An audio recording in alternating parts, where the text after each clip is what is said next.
Hello, welcome to my channel. Myself Sharad. Today we are discussing about some Excel trick where the items in the column we can convert it into put it into a single cell with by separating commas.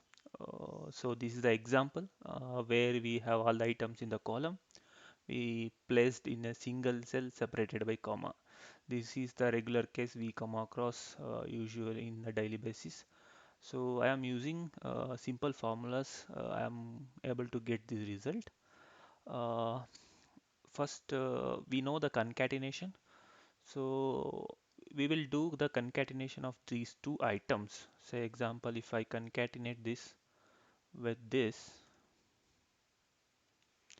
so I will get the two values concatenated. But I need a comma in between. To add comma in between, uh, so I have to insert the comma in between. So this comma we should treat as a text. So this is how we can put the text in between. So see the comma, uh, you can see the comma in between. So if you drag it out, so it consider only the current value and the previous value. What we need is the previously concatenated value should be added with the new value.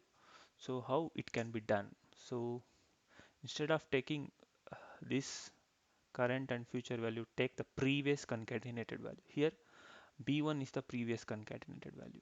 So take B1 and concatenate it with current value. Current value is A2. See, so these both uh, cells are concatenated. This is comma and M32 because this value is this cell having nothing.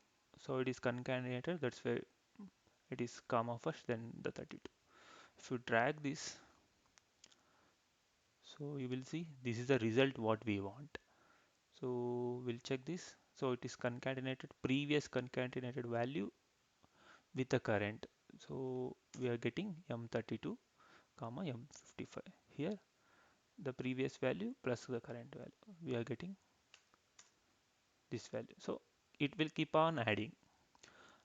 Thing here is we got a comma at the beginning. This is because this empty cell. So manually we can delete this comma at the last, or even we can do it with a formula. How? So we have to check with the if statement. If this cell is empty, then add only this value.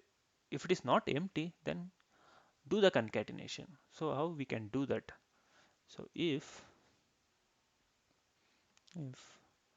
this cell is having nothing, means it is empty, then what it has to do? It has to just it has to place the current value. If it is not empty, it is having something, then do the concatenation. So we got M2.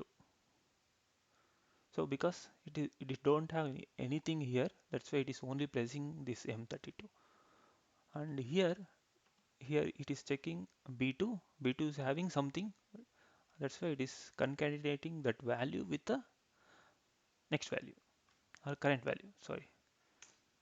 So we got this. Just remove the formula. See, both the results are matching. That's it. We got the required result. Thank you.